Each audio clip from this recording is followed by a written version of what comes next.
So let me just show you something else I've bought. So over here we have a dog bath. They come in 3 sizes, small, medium and large. This is a large one at 140 centimeters wide, holds up to 30 centimeters worth of water, and basically it's a dog bath. And now these fold down into a very small size, into a very tiny box. And I wanted something that was not very expensive. It only cost £20. I was looking at other sort of pools that you can buy, but they were ranging between £50 to £100. And I didn't want to spend a lot of money for something that I might just use a few times a year. So obviously you can use this for your children as a nice little pool for them in the summer. It's a nice thing to obviously use to wash your dog in. If you don't want to mucky your bath in the house, you could put this outside, put some water in and give your dog a bit of a bath. But what I'm going to use this for is like a temporary pool. Now basically it's constructed of, you know, like heavy duty plastics and MDF board in smaller pieces that go around. Now you can collapse this into a tiny box, and I'm going to use this as a temporary pool to house the fish. So we're going to pop our koi fish in there.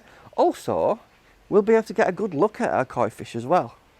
I put my plant basket in there because I thought I need to put some, you know, find a place to house it just for a little while. So that's basically the little pool. While we're here, I thought you'd appreciate another look of the small pond. Obviously we've got our goldfish that are quite active, and they've grown in quite a decent amount of size. So I think they're just coming to me to ask for some food. Give me some food, they're saying. So I just thought I'd show you around the small pond. I thought I'd give you another look of the plant basket mini pond that I've put in there. So obviously that's where my plants are. So basically when in the summer, when this starts to develop and we get some plants that I think the fish might appreciate, we can obviously cultivate it, put it into the pond. I might get some watercress and put that in there. That might be a nice thing to do, because fish do tend to eat plants quite often. If you have koi fish and they're hungry and they're not eating any food, they'll eat your plants. Anyway, we're just lowering the water level, so let's just give that a bit of time and then get them into the pool. So ladies and gentlemen, I've just received this piece of liner here. This is 1mm thick Firestone EPDM liner, purchased from Perfect Ponds and Koi. Thank you for that. I'll put a link in the description box if you ever need a little piece of liner or a full liner. I'll put a link in the description box if you want to go and check them out on eBay. They also have a website as well. So obviously I've been deconstructing the skimmer box, obviously taking the screws out and the protection guard, and obviously I'm just going to start pulling it apart. And also I want to talk about how the pond actually operates. So, because a lot of people are a little bit confused how the system works. Obviously I have pipework that runs through the liner, and if we go on the outside here, you can see that we have a long pipe running all the way down there, which are for my returns. So let me just explain how this setup works. So basically we have water that gets drawn by a J-bow pump. I think we can see the J-bow pump over there in that mess of rubbish that you can see down there. But basically it draws the water from the skimmer box here and then pushes it down via that pump through the pipework that comes into the pond here and out. Originally I was going to put an internal pump there, but I changed my mind based on some people's advice. It would probably be best to put it outside.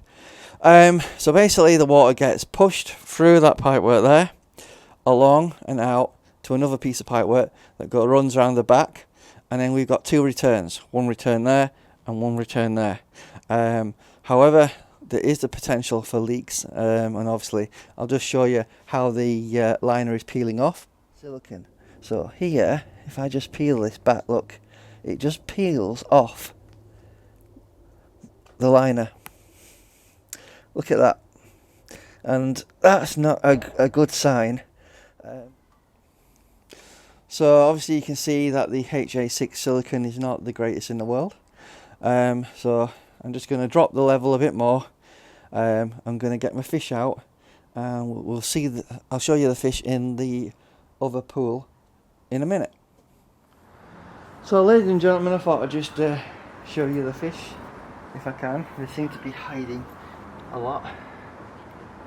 As you can see, there's the fish, and they seem to be a fairly nice size.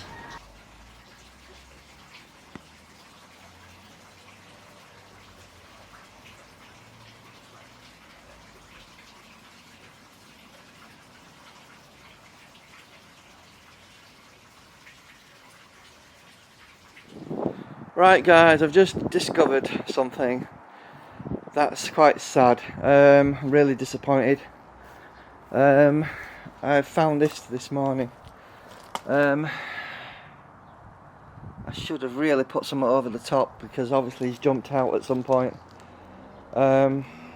which is disappointing, because that was my biggest fish and all. It's a ghost carp. I did try and put him in, but I don't know when he jumped out, and unfortunately obviously he's passed away. Damn it, really disappointed now. But to show you what I've done over by the pond,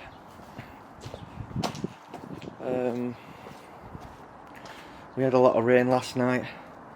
Obviously I've opened up some holes here in the liner. The idea is just to seal those holes up, and then hopefully we can get this pond back up and running. I do need to re-silicone the actual skimmer box as well, and we'll get that done as well. Right guys, what I've done here is I've just created a big area, cleaned it off with a heavy duty sponge, and filled it in with foam. Obviously I've got a piece of cardboard there just holding the foam back, and I've just cleaned it as much as I could, and we've got prepared this patch here. The idea is to make it circular, so if you just have a square one with corners, the corners can lift up over time. So that's why I've made it round, and then I'm going to attach it to that space there to seal up that gap. The only problem I've got is this area here. It's a very challenging, difficult area, this one, because we've got a fold right next to where I want to put the patch. In hindsight, it's probably not a good idea to put pipework in the very corners where you've got a liner. So let's get on with the patching and see if we can fix the skimmer as well. I've got to re-silicone that and then put it back on.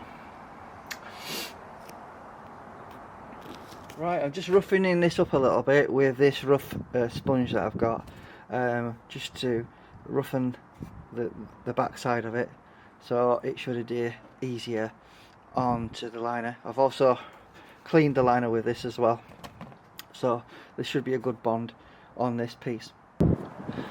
So here I've got some Quick Prime Plus. This is a good adhesive, and I'm also going to use this My Pond MS300. It's been recommended by the YouTube community, so I'm going to put some of that on as well. So with the primer is an adhesive just like silicone, but it's quite a bit stronger, and it's more geared to Firestone liner. So I'm going to put some around there, and then put a bead of silicone around there and attach it to the space prepared, and hopefully we'll have a decent bond. Right guys, just put the silicone on with the primer, and that'll be ready to go on next.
Right, once you think you've got it on really well, you put a bead of silicone around the edge of the actual... So guys, so I've filled in that hole there.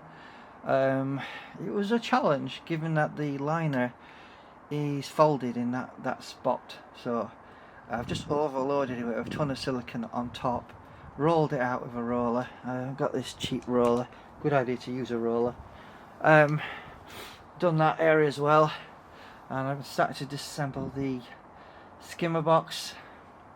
Looking at it, the silicone just peels off the liner fairly easily. So to be fair, the H86 silicone does actually adhere to plastic quite well. So I'm taking the faceplate off here, and the silicone's stuck to the plastic quite well actually, but the actual liner itself, it just peels off, so I certainly won't recommend it for liner work. Right guys, I thought I'd just show you what I've done here.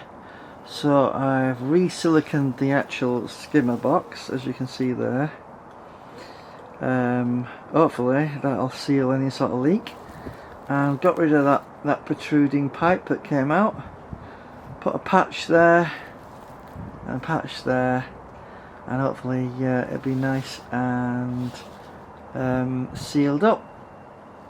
So the next step is I just need to rework the pipe work of the skimmer around the back, and I'm going to put a rubber boot on, and we'll put that on around the back of the pond.